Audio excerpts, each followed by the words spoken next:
Hello students. आज हम लोग मूविंग चार्ज एंड मैग्नेटिज्म के बचे हुए क्वेश्चंस भी करेंगे। टोटल इस वीडियो में 3 क्वेश्चंस रहेंगे और बहुत ही छोटा वीडियो है, बहुत ज़्यादा बड़ा नहीं है। ठीक है, थोड़ा सा कंसेप्चुअल बेस है तो आपको थोड़े कंसेप्ट पे ध्यान देना पड़ेगा, बस ज़्यादा कुछ नहीं है। ठीक है, तो चलिए स्टार्ट करते हैं अपने इस वीडियो को बिना देरी किए। तो सबसे पहला दिया हुआ है क्वेश्चन 4.11, लिखा हुआ है in a chamber a uniform magnetic field of 6.5 G and the G value is 10⁻⁴ tesla. Okay, G value पहले से ही दे दिया गया है, is maintain an electron is shot into the field with speed of 4.8 metre पर second.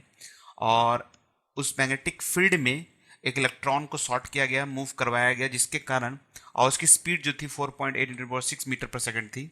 ठीक है, नॉर्मल टू द फील्ड था जो भी। Explain why the path of one electron in circle.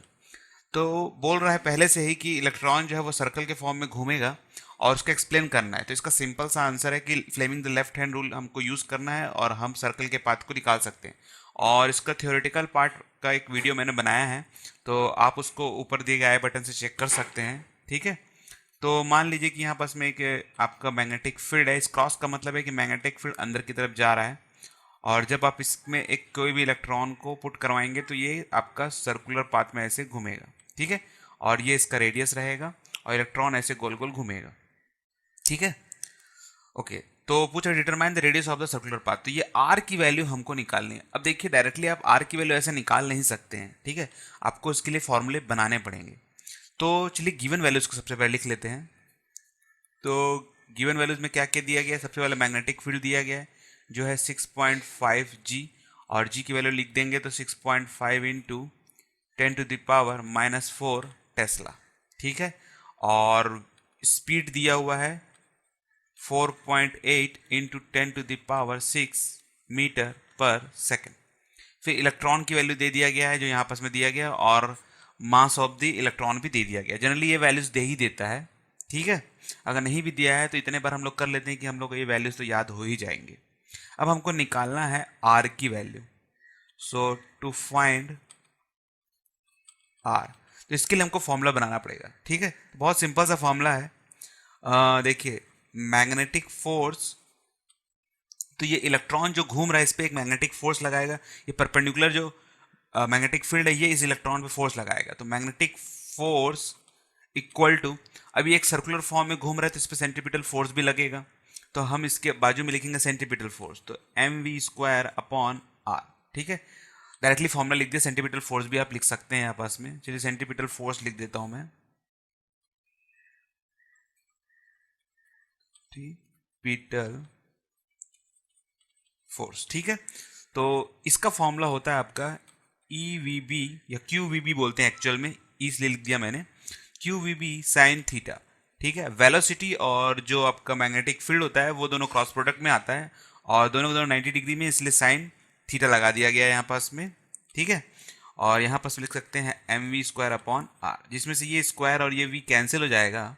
ठीक है, और थीटा की वैल्यू देखिए दोनों 90 डिग्री पे है तो साइन 90 बनेगा जो कि 1 हो जाएगा। तो मैं लिख सकता हूँ EB=mv/r, और इस r को इधर ले जाइए और यहाँ आएगा mv/e।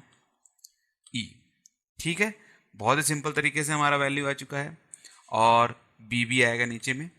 अब बस वैल्यू को आप पुट करिए, तो r इक्वल टू आएगा, m की वैल्यू दिया गया है 9.1 इंटू 10⁻⁻31, और v की वैल्यू दिया गया है यहाँ पास में 4.8 इंटू 10⁻⁶, और नीचे क्या लिखेंगे EB, E का इलेक्ट्रॉन का वैल्यू है 1.6 इंटू 10⁻⁻19, और B का वैल्यू है 6.5 इंटू 10⁻⁻4।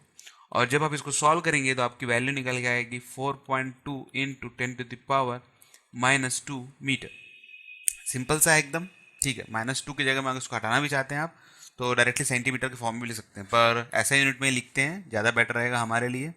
तो इतना सिंपल था ये। तो मेन था यहाँ पास में कंसेप्ट, और ये फॉर्मूला बनाने आना चाहिए आपको। अगर ये फॉर्मूला बनाने आपको आ जाएगा तो जो कि आपको डेरिवेशन से ही आने वाला है, तो मैं हर बार कहता हूँ कि जरूर इस चैप्टर के पहले डेरिवेशंस आप बनाइएगा, तभी आप इस न्यूमेरिकल्स को बना पाएंगे।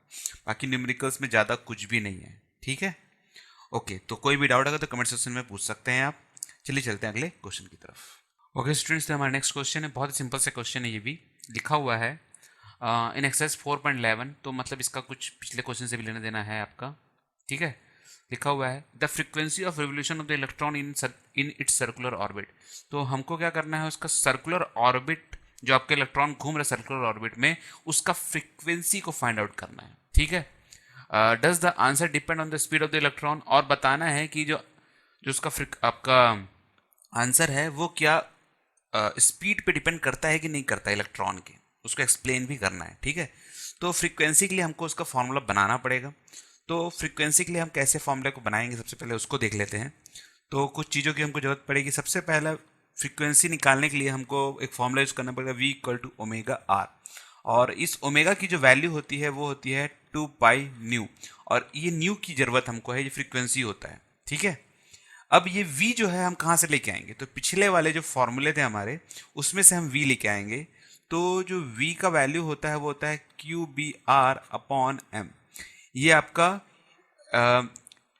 ई V B equal to M V square upon R वाले फॉर्मूले से v को निकाला गया, और इस v वैल्यू को यहाँ पुट कर दीजिए आप।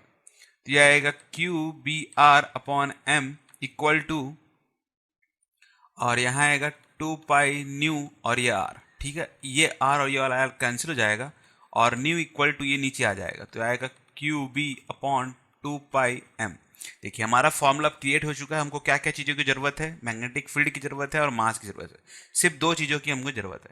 तो पिछले वाले जो क्वेश्चन है उससे हमको क्या क्या लेना है, बी लेना है, जो दिया गया है 6.5 इंटू 10⁻⁻4 टेस्ला, और एक दिया गया है मास ऑफ द इलेक्ट्रॉन जो कि है 9.1 इंटू 10⁻31 kg, ठीक है। और बाकी सब कैलकुलेशन तो मैंने आपको यहाँ पर बता ही दिया। इसको आपको करके दिखाना होगा अगर आपको मन है तो, ठीक है। डायरेक्टली भी लिख सकते हैं, पर अगर आप करके दिखाएंगे डेरिवेशन को तो और भी अच्छी बात है, ठीक है। तो जो हमको फाइंड आउट क्या करना है, टू फाइंड न्यू, और न्यू की वैल्यू होगी क्यू बी अपॉन 2 पाई एम। वैल्यू को पुट कर दीजिए, तो Q की वैल्यू है 1.6 इंटू 10⁻⁻19, B का वैल्यू है 6.5 इंटू 10⁻⁻4, फिर 2 पाई 2 इंटू 3.14 इंटू 22/7 भी आप ले सकते हैं, आपके ऊपर में डिपेंड करता है। और M की वैल्यू है 9.1 इंटू 10⁻31, और जब आप इसको सॉल्व करेंगे तो आपका आंसर आएगा 18.18 इंटू 10⁻6 हर्ट्स, ठीक है। और 10⁻6 को बहुत लोग मेगा हर्ट्स में मेगा भी लिखते हैं, इसको हम 18.18 एम हर्ट्स भी लिखते हैं, ठीक है। ये आपके ऊपर डिपेंड करता है कि आप क्या लिखना चाहते हैं। चाहे आप इसको SI यूनिट के फॉर्म में लिख सकते हैं, और चाहे तो आप मेगा के फॉर्म में भी इसको लिख सकते हैं, ये आपके ऊपर डिपेंड करता है, ठीक है।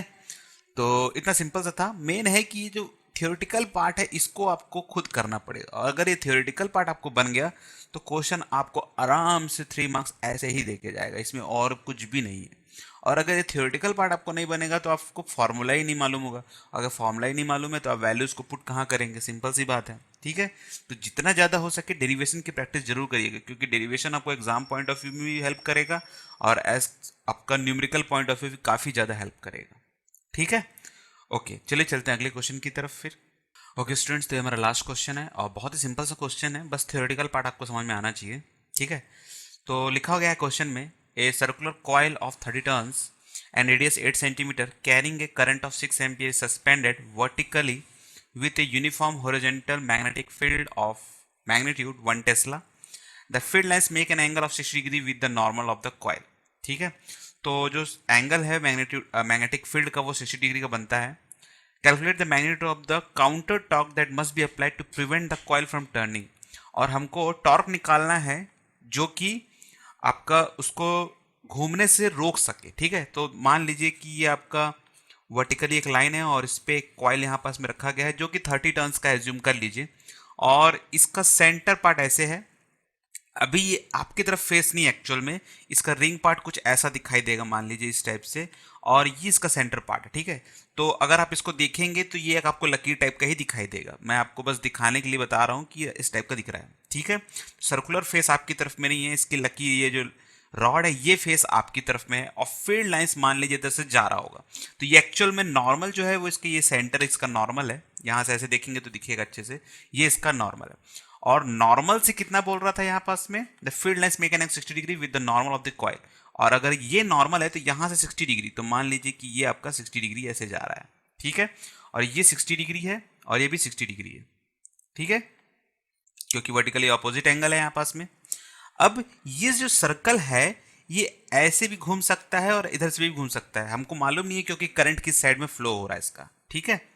अब जिधर भी फ्लो हो तो ये कॉइल इधर भी घूम सकता है, अगर ये इधर घूमा तो इसको रोकने के लिए इसको ऑपोजिट इधर लगाना पड़ेगा टॉर्क, और यही हमको निकालना है। तो दोनों तरफ से अगर देखेंगे तो एंगल आपको 60 डिग्री मिलने वाला है, और यही हमको मेन चीज चाहिए थी यहाँ पास में, ठीक है। तो चलिए अब गिवन वैल्यूज को लिख लिया जाता है यहाँ पास में।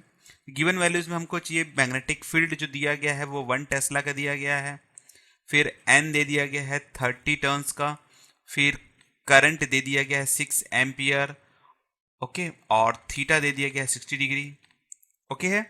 अब हमको क्या चाहिए, हमको फॉर्मूला चाहिए। तो फॉर्मूला बहुत ही सिंपल सा है, फॉर्मूला होता है आपका N I B A sine of theta, इसमें से ये मैग्नेटिक फील्ड और ये जो एरिया बोलते हैं जिसको एरिया वेक्टर आप भी बोल सकते हैं आप, ठीक है, ये दोनों कुछ एंगल में रहता है आपका। अब ये अगर एंगल में है तो इसको एंगल को हटाने के लिए हम साइन थीटा का वैल्यू यूज करते हैं, ठीक है। तो इसका फुल डेरिवेशन आप देख लीजिएगा एक बार टॉर्क वाला, तो आपको ज़्यादा अच्छे से और समझ में आएगा। इस न्यूमेरिकल पार्ट में मैं आपको उतना समझा पाऊंगा, जो चीज़ मेरे को लगा आपको समझाने लगा मैंने समझा दिया है, बाकी थ्योरेटिकल पार्ट आप एक बार जरूर देख लीजिएगा, ठीक है। बस आपको इसमें वैल्यूज को पुट करना है, तो ये आएगा 30 इंटू 6 इंटू एरिया। अब एरिया देखिए, एरिया के लिए हमको रेडियस जरूरत पड़ेगा, तो ये आर है, आर इक्वल टू 8 सेंटीमीटर दिया गया है यहाँ पास में, ठीक है, जो कि मीटर में लिखेंगे तो 0.08 मीटर आएगा। और एक सर्कल है, इसका एरिया होगा पाई आर स्क्वायर, तो यहाँ लिख सकते हैं पाई आर स्क्वायर मतलब 0.08 into 0.08 into sine of 60 degree, ठीक है। वैल्यू को पुट करेंगे तो आएगा 30 इंटू 6 इंटू 22/7 इंटू 64, और इसके 2 जीरो, इसको 2 जीरो नीचे जाएगा तो आएगा 10⁻⁻4 इंटू साइन 60 होता है √3/2, 2 1 जा 2 3 जा, और बाकी इसका कैलकुलेशन आप करेंगे तो आपकी जो वैल्यू आएगी वो आएगी 3.13 न्यूटन मीटर, ठीक है। ये आपका आएगा फोर्स का फॉर्मूला, पर मीटर के हिसाब से आता है आपका, ठीक है। तो ये आपका आएगा टॉर्क। फोर्स भी एक्चुअल में टॉर्क भी जो है वो ट्विस्टिंग फोर्स, इसलिए मैंने फोर्स बोला, इसलिए न्यूटन मीटर आपका लिखा रहा है यहाँ पास में, ठीक है। तो this is the final answer. अब इसमें सेकंड एक क्वेश्चन पूछ रहा है, would your answer change if the circular coil is were replaced by a planar coil of some irregular shape that enclose the same area। अब एक चीज देखिए, ये सर्कल की जगह अगर कुछ और भी ले लूं, ठीक है, पर यहां पास में बोल रहा है सेम एरिया, एरिया की वैल्यू में कोई भी चेंज नहीं है, ठीक है। और अगर एरिया में कुछ भी चेंज नहीं है तो इसमें से मैग्नेटिक फील्ड पास होगा तो फ्लक्स तो उतना ही जनरेट होने वाला है, और फ्लक्स उतना ही जनरेट होगा तो इसकी जो घूमने की जो भी आपका है वो उतना को उतना ही रहने वाला है, टर्निंग या इस साइड घूमेगा या राइट साइड घूमेगा, जो भी घूमना होगा उसको, जो भी टर्न करना होगा। पर आपको क्या ट्विस्टिंग फोर्स में कुछ चेंज मिलने वाला है कि नहीं मिलने वाला है, मेन चीज यही पूछ रहा था। तो कुछ भी चेंज नहीं मिलने वाला क्योंकि एरिया में कोई चेंज नहीं है, और इसके कारण ये जो अबव फॉर्मूला है यहाँ पास में, इस पर कुछ भी चेंज नहीं होने वाला है, ठीक है। तो ये फॉर्मूला सारे के सारे प्लेनर, जो भी आपके प्लेन होंगे, ठीक है, प्लेन मतलब कि आपका स्क्वायर भी हो सकता है, रेक्टेंगल भी हो सकता है, कोई भी शेप हो सकता है, कोई भी रेगुलर शेप हो सकता है, सारे के सारे प्लेनर शेप में ये फॉर्मूला अच्छे से वर्क करता है। तो इसका सेकंड वाले का आंसर होगा नो, ठीक है।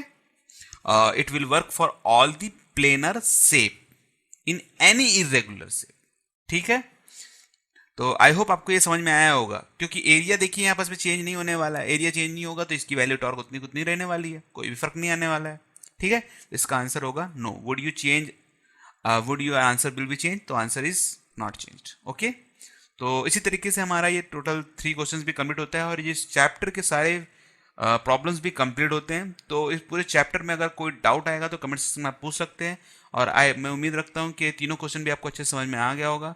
अगर आ गया है तो इसे लाइक और शेयर जरूर कर दीजिएगा, और हो सके तो इसे जरूर शेयर जरूर करिएगा अगर आपको ये पसंद आया है तो। और हमारे चैनल से आप नहीं जुड़े हैं तो सब्सक्राइब करना बिल्कुल भी ना भूलें। Thank you for joining this video. आपका दिन शुभ रहे।